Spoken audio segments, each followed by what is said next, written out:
Praise the Lord. பெற்றோர்களாகிய ஒவ்வொருவருக்கும் தங்களுடைய குழந்தைகளை குறித்த பயம் அதிகமாக இருக்கும். தங்கள் பிள்ளைகளை எப்படி வளர்ப்பது, அவர்களை எப்படி ஒரு நல்ல நிலைக்கு கொண்டு வருவது, எல்லாவற்றிற்கும் மேல் வளர்ந்த பிள்ளைகளுக்கு அவர்களின் சில குணாதிசயங்களை கண்டும் அவர்களின் நடவடிக்கைகளை கண்டும் என் பிள்ளைகள் தவறான வழியில் தவறான பாதையில் சென்று விடக்கூடாது என தவிக்கின்ற பெற்றோரும் உண்டு. இன்றைக்கு ஒருவேளை நீங்கள் உங்கள் குழந்தைகளை குறித்து அப்படி நினைத்து கொண்டிருக்கிறீர்களா? ஆண்டவராகிய இயேசு கிறிஸ்து உங்களோடு சொல்கிறார். ஏசாயா 54:13, உன் பிள்ளைகள் எல்லாரும் கர்த்தரால் போதிக்கப்பட்டிருப்பார்கள், உன் பிள்ளைகளுடைய சமாதானம் பெரிதாயிருக்கும். கேட்டீங்க தானே? உங்கள் பிள்ளைகள் கர்த்தரால் போதிக்கப்பட்டிருப்பார்களாம்.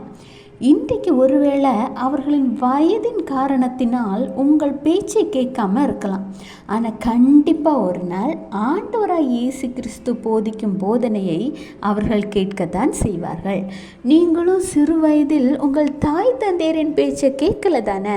ஆனால் இன்று ஆண்டவராய் இயேசு கிறிஸ்து உங்களோடு பேசுகிறத கேட்டு அவருடைய பாதையில் நடக்கிறீங்க தானே?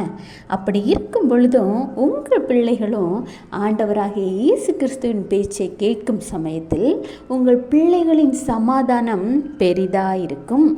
எனவே பிள்ளைகளை குறித்து கவலைப்படாது.